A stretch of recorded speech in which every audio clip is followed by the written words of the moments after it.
Meeple Nation Podcast, episode 579. Narrative choice or paragraph games?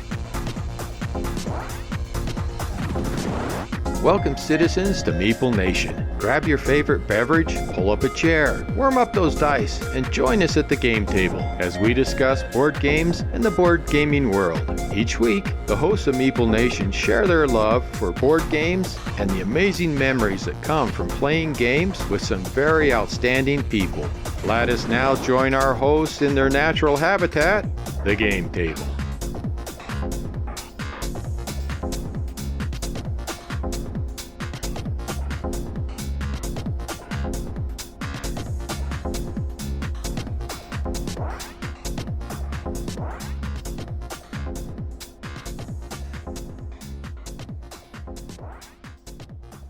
All right, before we get too far, Doug, why don't you tell us about us? Well, we are Meeple Nation, and we are sponsored by GameToppersLLC.com. And if we could spin some of these cameras around, we would show you how incredible this very table is right here. Military-grade aluminum, fantastic product. You can put it on top of any surface, and it converts it into an epic gaming adventure landscape, shall we say. Or a pirate landscape. Yeah, sure. You name it, because you can throw any number of amazing mats onto those game toppers. They have a variety of sizes and tons of different art options to go in all of their toppers, and a whole plethora of cool little goodies and bonuses that you can, or little accessories, dice towers, all kinds of stuff. So, Yeah. Or you can do what we've done and convert one into a whole like recording studio. Yeah, it's a studio table too. There's something mounted to almost every square inch of this thing. Yes. Yeah, pretty much. Cables everywhere. But go check them out at GameToppersLLC.com. You will not be disappointed that you did. So we are the hosts of Meeple Nation. I'm Nathan Howard. I'm Andy Holiday. And I'm Douglas Stewart. With our powers? With our powers is. combined, we are the world's most Okayest podcast, as I just demonstrated. We have a website that is also Okayest. On that webpage, you can find links to our past episodes. You can find a link to our sidecast, SaltPOD, which we just recorded a few minutes ago. You can also find bios.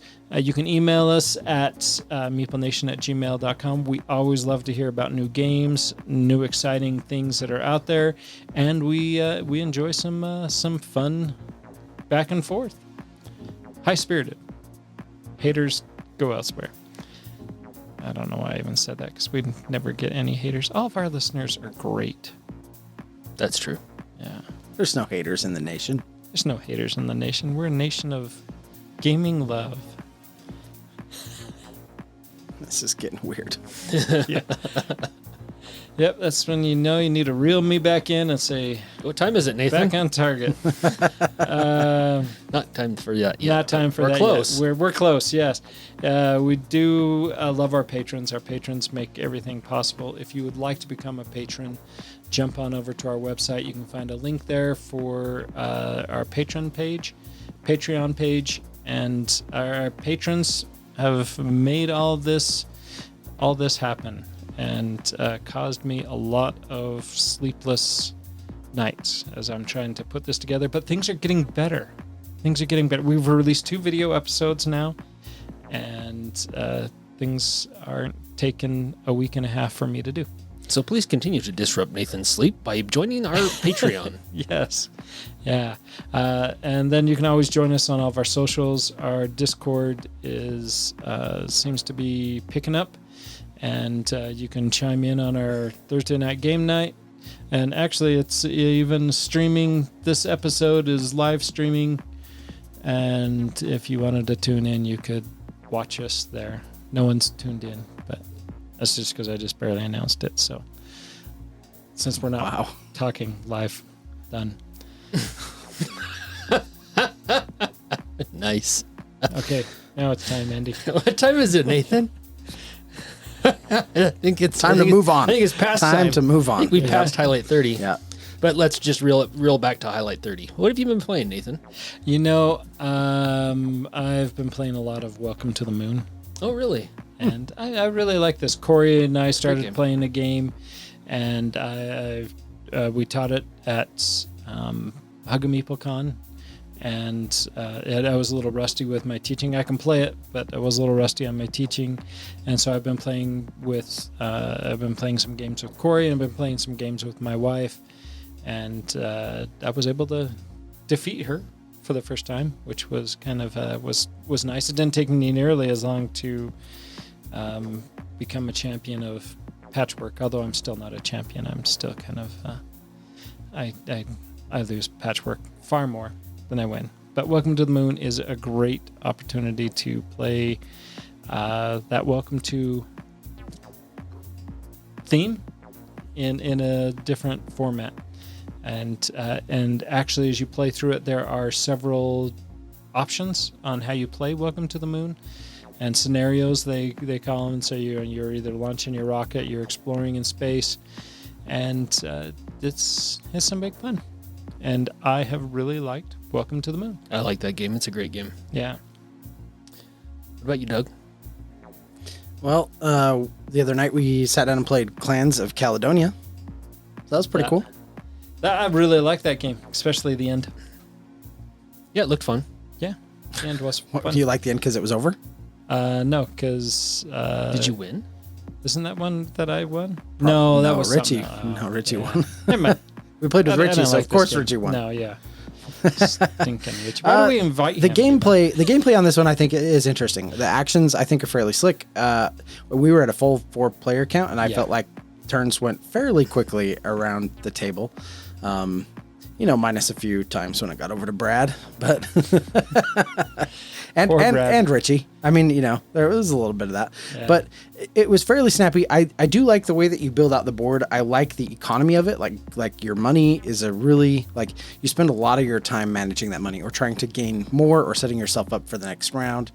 I like the manipulation of the markets and the decisions about what am I going to put out there on the board that is, going to produce for me during the production phase, and how am I going to use that in the next phase, and how am I going to complete orders and all that. I feel like all that was really good. This game falls into a category of game for me personally. Now I fully full recognition that this is a Doug issue and not, I think, a player at large issue. But sometimes a game disconnects the gameplay, like the stuff you are doing at the table, and the points you earn a little too much for me. And so not necessarily a point salad, but more of... well, you're doing all these things, but definitely not all of those things are equating to points. Okay. They are not. You learn how to play the game. You understand the actions. You understand, okay, I need to make money in order to do these things, and I'm expanding on the map, and I'm doing all this. And then you get to the end, and it's like, oh, some of that stuff got me a few points and some of it didn't. And actually, I probably should have done a whole bunch of different things and been paying more attention to this and this. And you kind of realize that the whole way the whole time you were playing this game, that's actually pretty fun. And you're doing all these things that it's like, yeah, a lot of that really was meaningless. It's like some of that meant nothing to the final score. And I am not at all saying that is a bad thing, because I think there's a lot of games that do that. And I think a lot of players enjoy kind of the challenge of trying to get those things to mesh together, that handshake, so to speak, between the things I'm doing and the points I'm earning. And because it's a puzzle, you have to kind of solve a little bit of a background puzzle to make that work for you. Some people really like that. Some people are very good at it. That's actually, Richie's very good at that. He excels at games like that and does very well. So does that guy. Yeah. And he's pretty good at that too. So that's why I'm not playing it with him. Yeah. Wow. Already, I thought you said there were no haters in the nation. I'm not hating. I'm feeling it a little bit. I'm just. I didn't say there weren't any haters leading the nation. Oh, wow. Okay. Sorry, you were saying. No, so this one is a tough one for me because I really enjoyed the game itself, but didn't really enjoy how it scored, and that disconnect was kind of a breaker for me, personally. Well, it was your first game too, and so so true. Like you said, there was some things that you're like, okay, this isn't necessarily making a lot of sense, and what is scoring points and what isn't scoring points. And so after you score, you've experienced it once, you do have that opportunity to say, okay, what do I need to do that's a little bit different? What do I need to do that is... Yeah, the opportunity for sure. Is it an opportunity that's fun and one that I want to have though? And I think that's kind of where the disconnect is for me because, and it's why I preface this by saying this is a Doug problem because I actually don't find that puzzle of trying to piece like that background puzzle you have to play, trying to associate what I'm doing, the actions I'm taking, all this stuff with the points, you know. And I'm not saying it needs to have like a direct correlation, right? I do this, I get these points. You know, it doesn't need to do that either. But there's kind of I don't even really know how better to describe it than just like background puzzle. That's really what it is. Because the things that you're doing are not going to equate to points unless you sort of maneuver things in the right way. And like for me, that just isn't like a fun thing to do. For me personally. Again, that's why I totally preface that by saying it's a Doug issue. There's a lot of people who love that process. And I think find it highly enjoyable. This one is one I probably would be willing to play it one more time just to see. But beyond that, I don't know if this is a game for me. So do you want to try it on BGA? Because it does have a BGA implementation. Or do we get it to the table with Andy? Well, you have invited me to a game on BGA. We are in a game on BGA. So how are we doing? Well, we just picked our clans. Oh, okay. So, Wow. yeah, we can see how it goes. I got like 110 games going. So Oh my gosh. We can try it. I'm willing to try it. I don't know. This is one that's probably not going to be a lasting game for me. Okay. So. Andy, what do you think? Are you excited now? Yeah, I think it sounds great. I think you'll actually really like this, and I'm going back to my statement that I won't want to play it again with you afterwards. Just watching you guys play it looks like great. From the Moon, only in Scotland. Ooh, that sounds awesome. Yeah. Sign me up. Yeah. No, I think it is kind of a lot like that. There is a lot of the nuance that you're going to find in there that kind of scratches that same itch that you find. It's finding the patterns, and for me, it's finding, okay, if I do this, this, and this, then I'm going to be able to do this, and this, and this, which is, yeah, and kind of what, okay. It's that background puzzle, I guess, that Doug's talking about. No. Right? I actually like that. That I like. It's then how all of that you just described is going to translate into points because it doesn't just translate into points. Interesting. I am interested to try it. Yeah. I really am. Yeah. So we'll see how it goes. He probably will really like it. I think my guess is Andy will really like it. Yep. Yeah. No, I think he will. I mean, you, Dave, Richie, all have that pretty analytic mind. You have a pretty mind. Thank you. I like the fingers. That's great. The jazz hands. Yeah. I like. Everybody can see those now. I like when you describe my brain like that. It's great. Pretty. I don't think it's an improvement for people to be able to see it. All right. Andy, what have you been playing? All right, so last Friday was a very sparse night at game night. It ended up just being me and my girls. I tried to come. I know.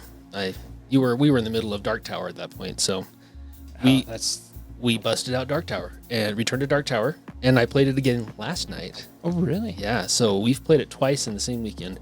We did the Covenant expansion last night, and then we did the Alliances expansion on Friday. Nice. And playing them back to the back, which one do you like better? It was tough, but honestly, because you can't play them both at the same time. No, you can't. And well, we lost playing the Covenant expansion.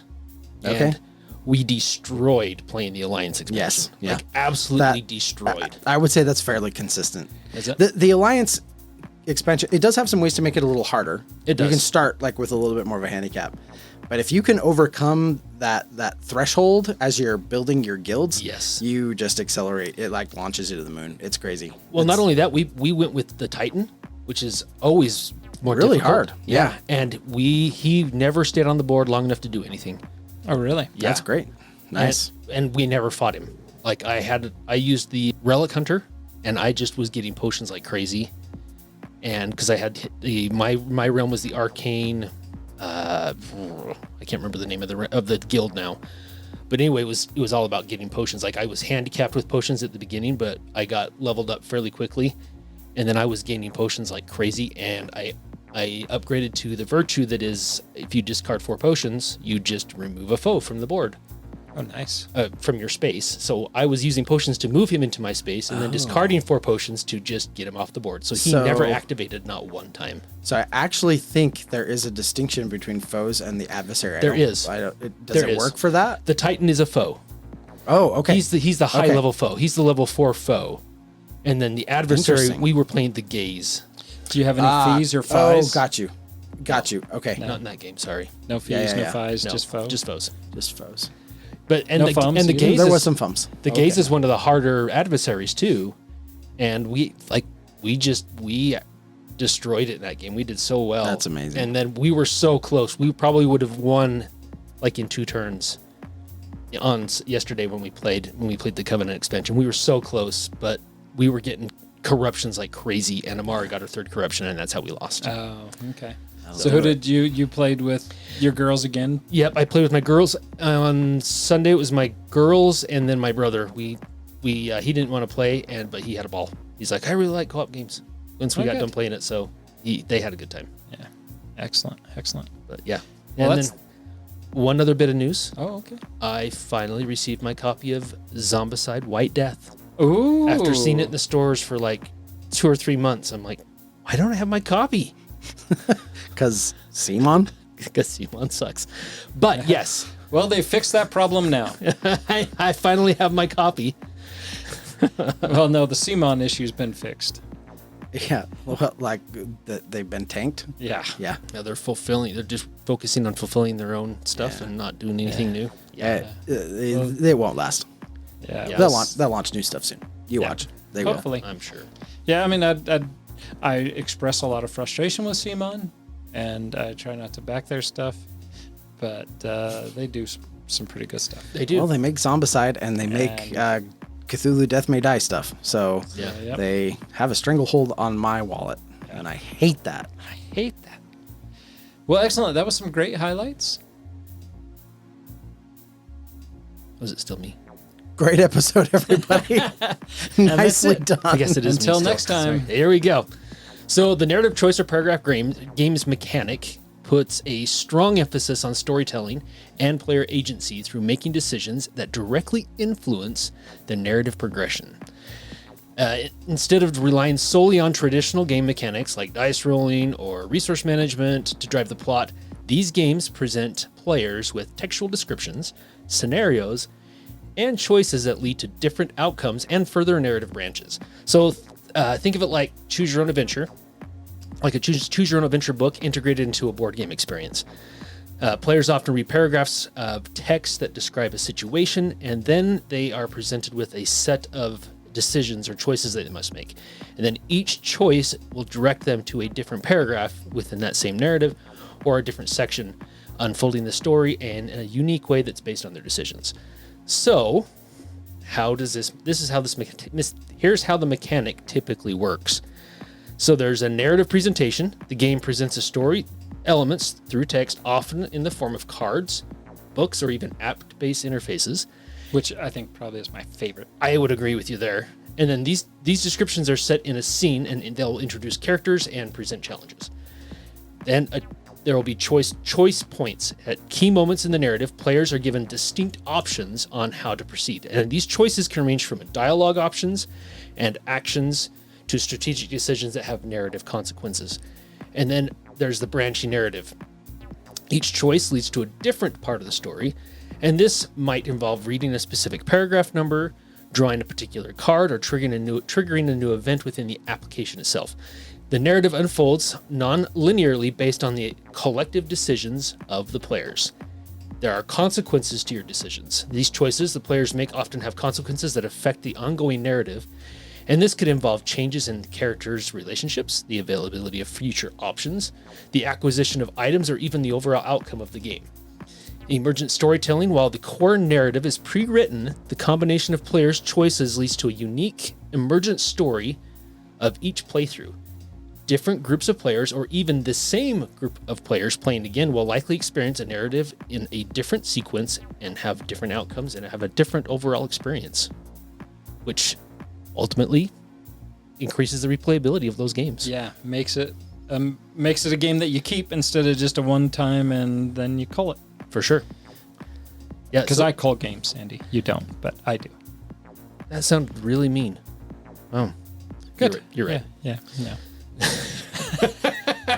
But really great narrative-driven games fall into that category, right? Where I can play this multiple times and I get a different experience every time, and it's fulfilling every time, and it's a ton of fun, and it's new and fresh. Yeah. I love games that are well done that have this narrative paragraph driven, story driven element to them. Yeah. I love that too. I think it's, I talked early that I said I love the app driven ones, which I do. But I really enjoy when we read the narratives too.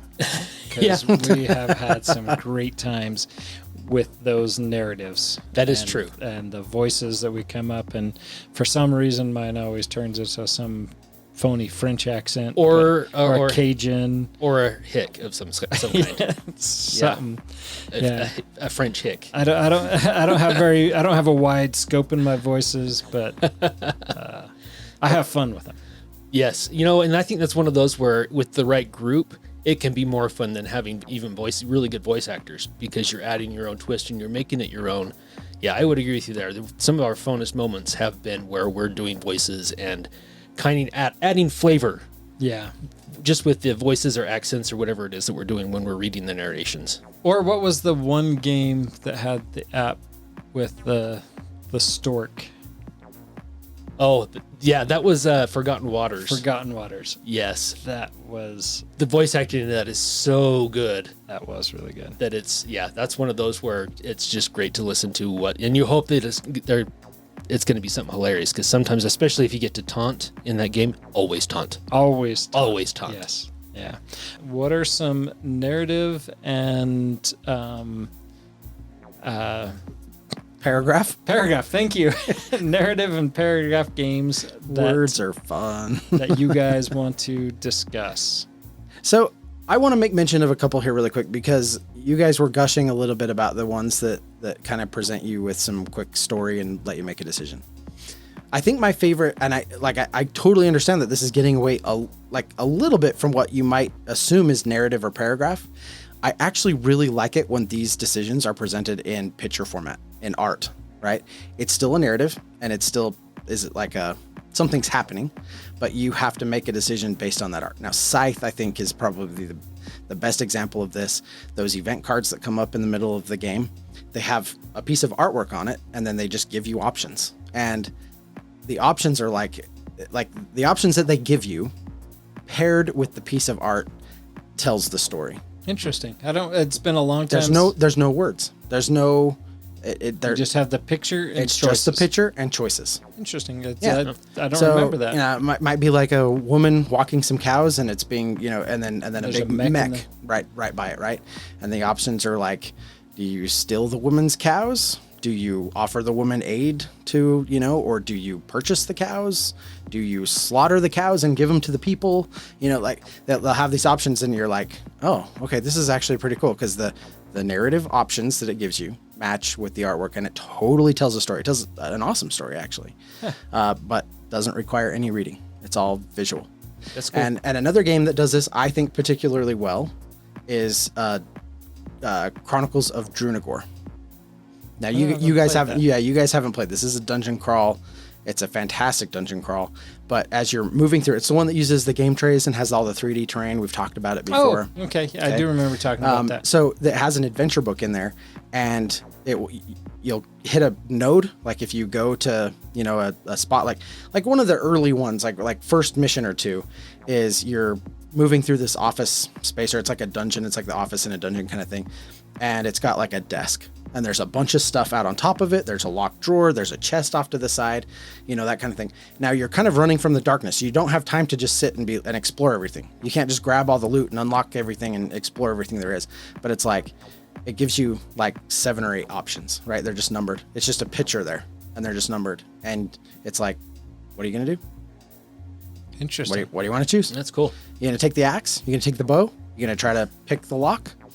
You're going to grab the papers? But what are you gonna do? And each one of those has a different outcome, a different result, and honestly can have pretty really some of them, not all of them, but some of them have actually a pretty big impact on how you move through the dungeon, right?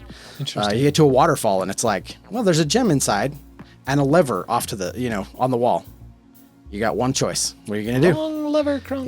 You're gonna reach for that gem, or you're gonna pull that lever, and no dialogue. And that's what I really like about it. So that's kind of the point I'm making is I actually really like this narrative thing when it's just art. It's just presented visually and lets you make a choice. Really have made me want to play Scythe again, and I totally forgot the name of this one that you said. Yeah, Chronicles of Drunagor.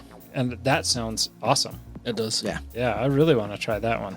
Yeah, you'll both really like it. It's just I don't want to start playing it until we're kind of committed to trying to get through Playing it. Yeah, so maybe like in a post Stars of Okayest world where maybe Except for you just got new Stars of Okayest content.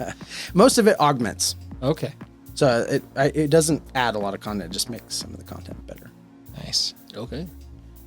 It's kind of like Andy makes the podcast better. Oh. I agree. He doesn't really add anything. He just makes it better. Wow. Well, I'm just gonna sit here and look pretty, guys. Pretty. Wow. Well, we can't talk about narrative-driven games without talking about the first one that came to my mind, which was Above and Below. This is a Ryan Lochte game. Glad you didn't say the one that was at the top of all these lists. But carry on. Okay. Yeah, Above and Below. So when I think of a narrative game, right? This was one of the first ones that came to my mind because I've had a ton of fun with this. I've played this with my kids. We've played it with a bunch of different people. It's very accessible. It is. And it's one that a lot of people enjoy going into the caves and exploring and just making those decisions. And sometimes you have a lot of lanterns and you think, okay, this is going to be an awesome decision. And it turns out to be not great. Yeah. It's rare that happens. I know that's one of the reasons why my cousin Richie doesn't like the game is because he thinks it should always be good. Like, oh, I had all these lanterns and I picked this and I should just get everything amazing. And that's not how it works. But you accidentally started a fire because you had too many lanterns. That's right. Something like that, right? So, and I think it's great because you're not guaranteed to always have the best outcome if you have the most lanterns. It's highly likely. Yeah. But it's not always the case. So it does make that decision maybe a little more difficult to make. Like, okay, I could do this, but I might lose reputation, even though I might get some money or I might get some items or something like that, but I could lose rep or there could be a downside to it. Anyway, it's a great game. I love this game. It's one that I just got some extra content for actually, so I'm excited to really? Yeah. What did you It was some get? promo content and, okay. like a little mini expansion that I got for it. So I got them off of Game Steward. Nice. They were back ordered for forever, so I finally got them this week. Oh, cool. Yeah, so I'm excited to try it out. So Above and Below, Near and Far are both really good games that I really need to... These would be perfect games to get my wife to play some sort of a campaign style game because the content flows really well. It's a nice cooperative story. I think both of these games would be great. And I kept them. I tried to cull them. And she actually brought that up as, this looks like a fun one. You shouldn't cull this one. And I was like, okay, yeah, you're right. I probably shouldn't. I should get this to the table with you. And I really need to do that. Yeah, you should. It's great. Yeah, I think that is one that... both of those are great. Yeah. Yeah, Above and Below didn't hit with me quite as much, but I really liked Near and Far. Yeah, Near and Far was awesome. Yeah, really liked that one. Yeah, Quite my a bit. daughter and I went through, Ashley and I went through Near and Far completely, and that was great. So we've been playing Aeon Trespass Odyssey recently, and we have had a ton of fun with this too. So it is a kind of a boss battler game, but you're also exploring. There's a lot of exploration, choosing what you're going to do at those locations, and then you are presented with choices which have in-game effects. So there are, for an example, there are 3 different factions in the game that you're trying to maybe build alliances with. It's impossible to build alliances with all 3 because when you're in ancient Greece, if you decide to befriend the Minoans, you're going to tick off the other 2 factions, right? So it's this constant battle of trying to balance the politics and the diplomacy between the other different nations. And you do gain benefits if you are friendly to certain nations, and you have penalties if you're unfriendly towards you, or worse, right? They're downright at war with you. Anyway, And a lot of the decisions that are made through this are going to affect that. Also, some of your decisions will affect what you're fighting, the boss that you're going to be fighting, and also you're gaining titans. So the story behind this game is the primordials have attacked the earth, and the titans, they are kind of almost catatonic. And you as the Argonauts, you have awakened on the Argo, and we have found out how to control the Titans. So essentially, the Titans become our avatars, and we control these Titans which is good because they're gonna die. Exactly right. Controlled by you. Controlled by you, and we have lost Titans every single time we've played. Yeah. And so, but as you go through the game, and depending on where you choose to go and what you choose to do at those different locations, you can unlock new Titans that are actually more powerful than just the base Titans that you start the game with, that have different powers and different abilities, and which makes the game more interesting. And honestly, you kind of need those more powerful Titans as you move on to the more and more powerful bosses. And when you defeat a boss, they're not defeated; they level up. So now the next time you fight it, it's going to be harder to defeat. So there's just a lot going on in that game, a lot of decisions to be made, and a lot of cool narration and story. So we've had a ton of fun, and this is one that we've tried to get one game a month played, because it's just the stereotypical campaign game, right? You play once and then you don't play for 6 months. So we're trying to be better at trying to get this game played, and it has been a ton of fun. Oh, good. Good. So looking at my list, one game that stuck out right off was Star Wars Outer Rim. Yeah, I really like this game. Yeah, I do and too. this is one that, I mean, I got that expansion for it. I can't remember what the expansion is. Star Wars Outer Unfinished Rim, Business. the expansion. The expansion. Star Wars, the expansion. Unfinished Business. Yeah. This, I was really excited to get this, and then never incorporated it and played it. That we need to fix. Yeah, same. I haven't played it. Yeah. We played the original when it came out quite a few times. Yeah, it's a great game. Yeah, it was really, really good. And then it kind of sat on the shelf for a little while. That expansion hit, and I was like, oh, this will revitalize it, but we just never got to it. And I'd really like to do that.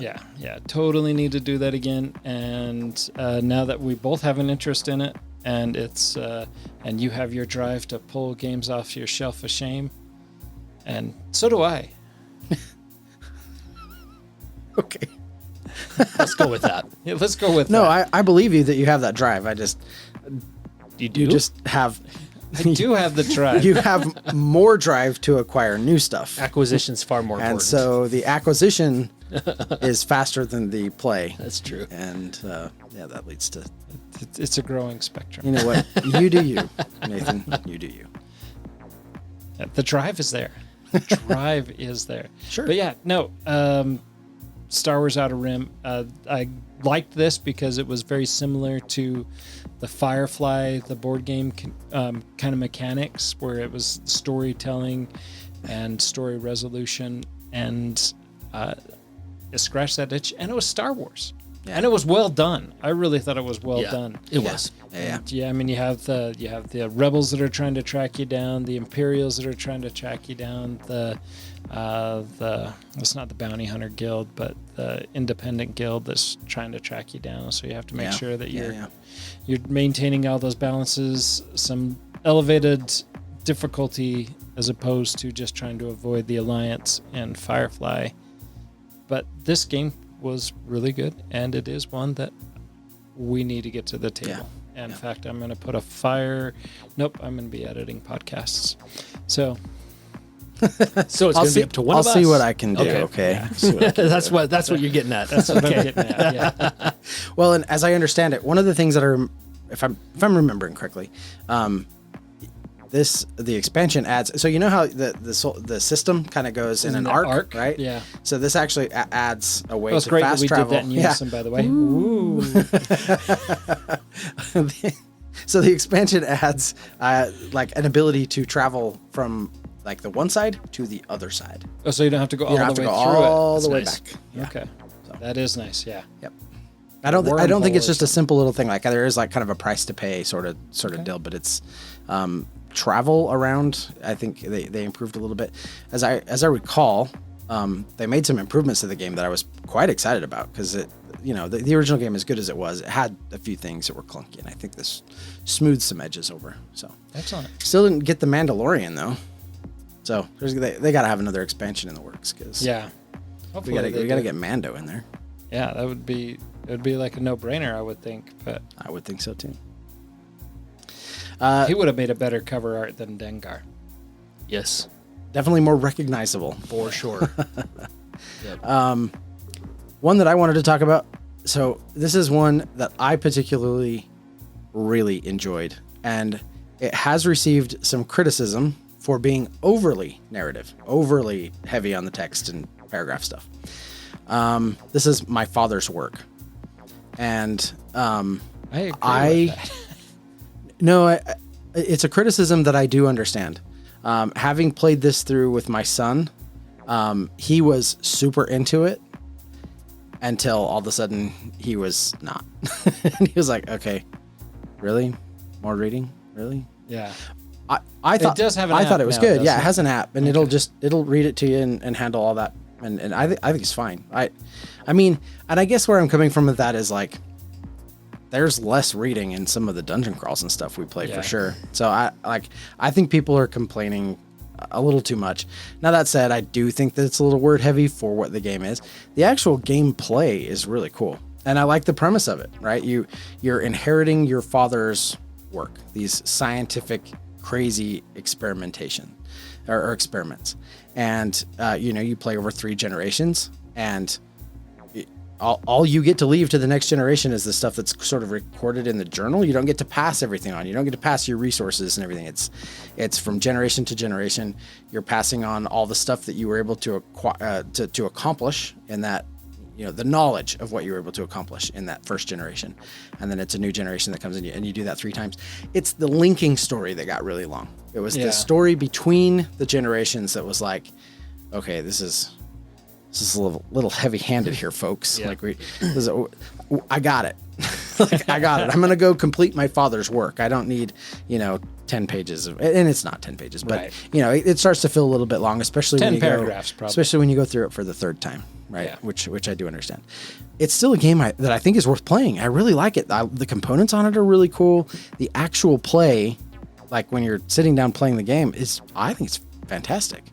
But perhaps an abridged version would be appropriate. I don't know. Is this the one I kept calling you on the phone to wake you up? Yeah. Yeah. Yes. Okay. Yeah. Yeah. Now, though it was that not. was pre-app. That was Yes. Yeah. The app was not in done. Beta. It was in beta. That was when you accidentally closed the app and Yes, ended I the game. did. That's right. Nathan And it closed was it. an accident. It totally was an accident. Right. But I was so happy that it happened. Accident, yeah. Don't hurt yourself on that wink.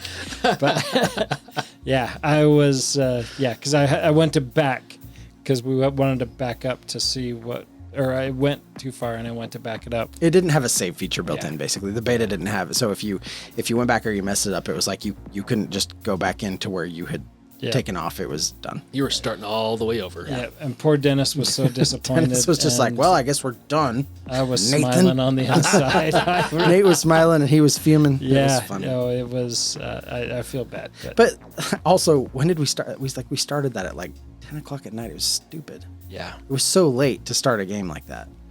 Anyway, I still think My Father's Work is great, and I think if you enjoy the narrative aspect of a game, I definitely think it's one worth playing. I wouldn't mind trying it. yeah, and I think we definitely enjoy narrative games. I mean, I do actually look at our list. We don't have a ton of them. But the in ones that our are on there are campaign- highly rated. Yeah. and we like them. Yeah, in our campaign games, a lot of those campaign games are not. They don't fall in this category because it's not necessarily so much of a choice. But Well, I think a lot of them are. You think of Stars of Ikarios. Like, Yeah. that's narrative, and there's definitely choices that are going to direct you a certain way that it's leading you to options you wouldn't have otherwise. So there's that branching story arc, and yeah, I think it would totally fall into this category. see, but a lot of did Stars make your list? Was it on your list according to BGG? No, it did not. Yeah, because it falls under that campaign style game. Yeah. Yeah, I get that. And- I still think it. And I think It because qualifies. a lot of these are they're shorter sections Yeah. of story. It's where, little like- it's narrative blocks that Yeah. get sort of Well- it's like, okay, you're playing along and then it's like We boom. say that, but like I'm looking at Folklore: The Affliction. That's campaign game. Yeah. You know, and it was on my list on BGG. So I think Yeah. it's just whatever Yeah. they classified it as on BGG. Yeah. Because it's going to be very similar to Stars of Okayest as far as the options you have and the narration. Are you guys seriously suggesting that the BGG ranking system classification system No, because it has flaws? How dare you? dare you? It's just run by people. I mean, really, like I think pretty much anyone can go in and edit some of this stuff. It's like, Almost wiki based, yeah. yeah, yep. And so that's what we just need to do is go through and update that. It's this mechanic in that. But Good luck with that. I barely have time to play games anymore. I'm not spending my time doing that. Yeah. But we do have to mention, I mean, Gloomhaven, Frosthaven are on this list. Games like that, Secrets of the Lost Tomb, Secrets of the Lost Station, all have that kind of all have that narrative drive of I'm going to make a choice. That choice is going to have repercussions down the street or down the way or down the galaxy, depending on which game you're playing. But one that was on my list that we started, we got one game in, and for me, anyways, you've finished it. I'm just gonna tell the title here. Are you? Clank Acquisitions. Oh, Clank Legacy Acquisitions Yeah. Incorporated. that you I Doug, you was the played one the whole finished. Yeah, thing, and it was so Andy, good. you ended so good. yours, and I started one, and then we got a new copy. Started it again. We got one game in. And when I'm ready to play again, I'm in. I am too. You just got to schedule it Yep. because it's great. And even though I've played through it once, I'm totally jazzed to Yeah. play it again. Me too. So Oh, you know what's not on this list too, Andy? Seafall. I think this is limited to games that don't suck. Seafall is an amazing. here we game. go. Here we go. Yeah. You two just want to throw down. Do we just want to settle this once and for all? Yeah. Seafall sucks. I'll move one of the cameras over. We'll set up a little arena. You two can just throw down and solve Cage this once and match. for all. Two go in, one comes out. with Seafall in Sick the and middle. Tired of you guys going back and forth over Seafall. With Seafall and with Wingspan in the middle. Seafall is exceptionally better than Wingspan. Oh, okay. I wanted to stay neutral till you said that. It is so not. Oh, it so anywhere is. Close. Not even Wingspan is So so much much better better. than Seafall. Oh, Wow, Nate, Nathan. come on. That's blasphemous. It is. You know better. Yeah, it's a great story-driven game. Wingspan is Is it story driven? It doesn't feel story driven at all. it's totally story. So another one that was on my list was, and it is. So again, it's one of those campaign games, right? Like that we're kind of talking about. So I think these lines get a little blurred. But ISS Vanguard. Oh, this is one I And really want to try. That's when I started. I stopped so that we could play it together eventually. I'm hoping that happens. If it doesn't soon, I might have to just jump back into it. I'm really hoping we can find time to play this. It's so good. But the way that it interjects story, I think, is awesome, right? You have the exploration phase where you're managing your squad and you're out on the planet and you're doing these things, and it interjects those little, like, there's story moments that aren't overwrought, but that are definitely important. When you hit certain thresholds, it's like, okay, what are you going to do? What choices are you going to make? But it's fairly, straightforward and doesn't bog down in the narrative, I guess is what I'm trying to say. Right. There's a lot of complexity there for sure, which is what I think what makes it fun, but the narrative doesn't like bog the game down necessarily. And then you get to the ship management phase, and again, you're just given like a lot of it's just decisions. Are we going to do this? Are we going to do that? We're going to upgrade this. We're going to work on this technology, but it also interjects some of those story moments, right? Like right now we've got these 3 different things going on. Are you going to go and help your fellow passengers, or are you going to spend your time preparing an away mission to go deal with this threat on a planet, or whatever the case may be? There's these little narrative moments that it makes you sort of make decisions on, and those impact the rest of the game. And I think it does a great job that way. This is one you both, I think, would really like. Yeah, I'm sure we will. So, just a couple more that are on my list that actually I haven't played, but I wanted to touch on because I really want to, and I think both you guys will like this one too. At least this first one. This is Bureau of Investigations in Arkham and elsewhere. Yeah, we've talked about this one before. Yes. I'm very interested in this. Yeah, I need to get this off the shelf. It's a 1 to 8 players, but should it? No. I don't know. But take a trip into the U.S. in the 1920s and tear the veil, concealing the unspeakable threats from elsewhere. And this is, we've talked that not necessarily Cthulhu, Lovecraft, eat everything up, but there's some good stuff there. There is. There really is. Yeah. Yeah. And I'm very excited to get this. I've had this game for a while. Yeah, it's been a couple of years. Yeah, and it really needs. Well, when it came out in 2022, so 3 years that we've had this game. Need to get it to the table. Yeah, it's kind of in that Sherlock Holmes consulting detective system. Yeah. But with a Cthulhu theme, which is awesome. For sure. Could be. Could be, yeah. I That guess sounds could awesome. be. My interest. It's appealing. I hope that it will be. Yeah, it's appealing for sure. Definitely. And the other one that actually kind of has some lackluster reviews, but I really want to try it, is Lost Ones. So Lost Ones is it's a choose your own path story utilizing map tile exploration, but each player takes 1 to 3 actions during your turn. And it's all about you're trying to now I'm totally botching on the theme. I can't remember it, but you're trying Sounds amazing. Lost. It sounds amazing. Yeah, I've lost my train of thought in it. But you have to explore the magical realm of dreams and nightmares to hopefully discover a way home while the remaining Fae hunt you down. And so it has the theme of it appeals to me. Yeah, the reviews are not being Lackluster. amazing. They're not horrible, but Yeah. not amazing reviews. But it does sound like something that might be worth checking out. Yeah, I still want to try it for sure. Yeah. But that's Lost Ones. And that's kind of the last one that's on my list that I wanted to hit on. Interesting. I had quite a few more on my list, but we definitely won't talk about them. There was like Too Many Bones and Tainted Grail, Sleeping Gods, The Witcher, Vagrant Song, and Waste Nights, Tamashi, Chronicle of Ascend. Tamashi's one I really want to try too. Yeah, and all of those I think have some merit when they have their place as we talk about this particular mechanism. But the one that I'd probably end on is just, did you guys play Time Stories?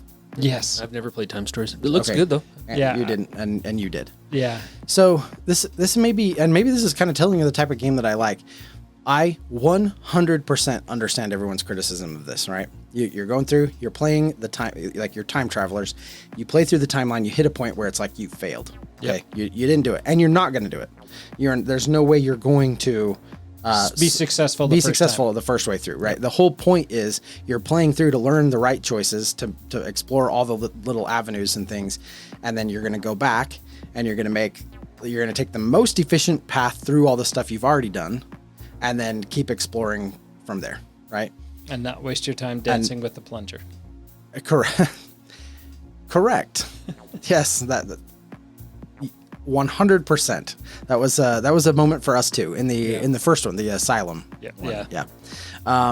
So I loved the idea of Time Stories, and the first couple of these scenarios, these stories that we played through, they were awesome. The Asylum I thought was great. The Asylum was and then, really good. Yeah, and then we played the Marcy case right after that, Yep. which was kind of the zombie one, the zombie apocalypse. I thoroughly enjoyed that one too, and I thought it was great. By the time we hit like the third story on these, it finally kind of clicked for me, and I was like, okay, I get it. I get what we're doing here, and I understand, and I could kind of start seeing where people were frustrated, because it is kind of like, okay, I don't necessarily want to go back and pick the most efficient path through, right? And if they had integrated some sort of quick Reset. load, right? Because it's not necessarily a save point, because the decisions you make affect resources and the state of the game in various ways. So if they had come up with some sort of way of like, okay, did you make this key choice, this key choice, this key choice? Okay, just start here. Yeah. And go from there. I think the game would have really benefited from that, because it was an amazing idea, an amazing storyline. But it's like, it's kind of like, you know, the movie like Groundhog Day. I love the movie Groundhog Day, right? They don't make you watch his whole day every single time. He lives through that day, but they just hit like the highlights, you know, every time. And it's like how many times does he kill himself? 100%. And so like this kind of needed to do that a little bit, right? We needed to get to the next fun part, the next reveal, the next interesting thing, without having to replay through all of the old stuff. But I love time stories, and we played through, I think I've played through 3 or 4 of them, and I have, I don't know, 3 or 4 more that I haven't played through. And at this point, I think time stories has just kind of fallen off. I don't think anybody really talks about it or cares about it anymore. Yeah. And I would still love to go back and play those missions. Yeah, I ended up calling all of mine, but if you still have yours, I would totally come back and revisit it with you. Okay. Yeah. Sorry. Fixing your mic over there. I would too. Yeah. Yeah. So maybe this is one that maybe we should just revisit. Because you can do it, and it's a one-off. It's not like it's a campaign thing. Totally. Yeah. And the experience in time stories is unique, and each case is great. And I mean, I had a ton of the cases. I just sold it and packed it all off in the same group. So yeah, I don't think so I believe it came with, I think there were 9 cases you could play, maybe, give or take. Might have been 10, I'm not sure. I don't think that all of them were great, from what I understand. I like, for the actual story, not this mechanism we're talking about, but the actual campaign, the story that was told, I don't think all of them were amazing, but the ones that hit really hit. yeah, the Asylum was phenomenal. Yeah, it really was. That one was really good. Actually, and I don't know, maybe it was just the group and the way it all came together for us, but I thought the Marcy case was phenomenal too. I think that was my favorite one. So, very nice. Well, I have a few others I just want to briefly touch on too, that are on my list. We talked about Forgotten Waters. That one's a favorite. Every time we play that, it's such a great game. Elder Scrolls 5 Skyrim, the adventure game. This is one where it is very much driven by choice, because you choose what you're going to do, you pass or fail based on that choice, and you will gain specific cards because of that, right?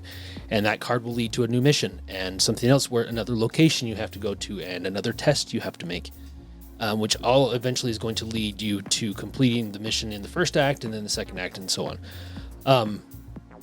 But in that case, yes, your decisions will matter mostly for character development. As far as the story itself, it kind of leads you to the same place. But as far as what you're going to unlock and everything else with your character, it does matter. And then obviously the overall flavor, it matters for the story itself. There is Sea of Legends. You're going around the Caribbean. You're trying to master or go on basically quests to unlock the abilities of your lover, and of your nemesis. And you're also trying to chase down rumors and upgrade your ship, get new crew members, upgraded crew members, and fighting the third party faction that's in the game, and while you're trying to gain as much gold as you can. So there's a lot going on with that. Sea of Legends is like one of the few like semi-cooperative games that I really like. It's the type of semi-cooperative that I like, because it's not a cooperative game, but you definitely kind of have to coordinate and work together a little bit to deal with the main threat. Right. You do. Sure. You just do, or everyone will lose. Correct. Yeah. It's a fun game. There's a lot going on to it, or a lot going on in that game. A game that has light narration but does have choices that can affect the game not very heavily is Abomination, the Era of Frankenstein. Right. Okay. There are some events that will come up that a certain player will have to choose, or when a certain player goes to a location that event pertains to, that's secret until a player goes there, that event will trigger, and oftentimes if it's Frankenstein's monster that is at that location, or if it is the main constable that's at the location, you're going to be presented quite often, not always, but quite often with a choice, and that choice will affect certain aspects of the game. It's not super heavy as far as narration goes in that game, but it is present there. Oil Town and Role Player Adventures. Role Player Adventures. Yeah. Yep. Another one that we started back in the day and really fell to the wayside. Yeah. Because I like that one. Yeah, we had a lot of ambition for it to do a lot of plan to take some of those characters into some sort of RPG campaign. Yeah. Campaign. Yeah, that never happened, but I still would think it would be fun to do that. Yeah. It's a pipe dream at this point, but yes, it would be fun. All right. Looking at this list of highly rated games that we may have missed, that we haven't had the opportunity. Robinson Crusoe. Have you played that one? Yeah, I have. You have played that one? It's excellent, actually. Yeah, that's very good. That's one that Mike owns. Mike. Yep, we played it with Mike, and it's very good. And he has the deluxeified everything, whatever edition of it, and it's. I actually really like it. It's very difficult, but really fun. I actually did like the narrative aspects of it. We haven't played it for long enough that I don't remember a lot about that, but I remember it being really great. It was really good. Kingdom Death Monster is one that I'm not familiar with. That looks kind of cool. It's a huge dungeon crawl style game that just has content in it that I'm not interested in. But. And Maracaibo, we missed talking about Maracaibo. That's a great game. This War of Mine. How is Maracaibo narrative? Just on some of the cards when you're making your choice, you have some of the. I don't know. It's on the list. Okay. No, I'm not questioning whether it is. I don't remember it. Yeah, and that's what I'm thinking is the cards on the. Okay. Is it the cards? There are definitely cards in the game. There are definitely cards in the game. It might be some of the extra content that we haven't gotten into. Maybe. Because there's a lot of like extra stuff that we haven't done in Maracaibo that we haven't explored. Like there's a whole deck of cards that you can add into it that we haven't gotten into. Maybe that's it. So it's on the list, but don't know why. This War of Mine, a lot of people have a lot of love for that game. Yeah. The Witcher, the Old World, you just got that too, didn't you?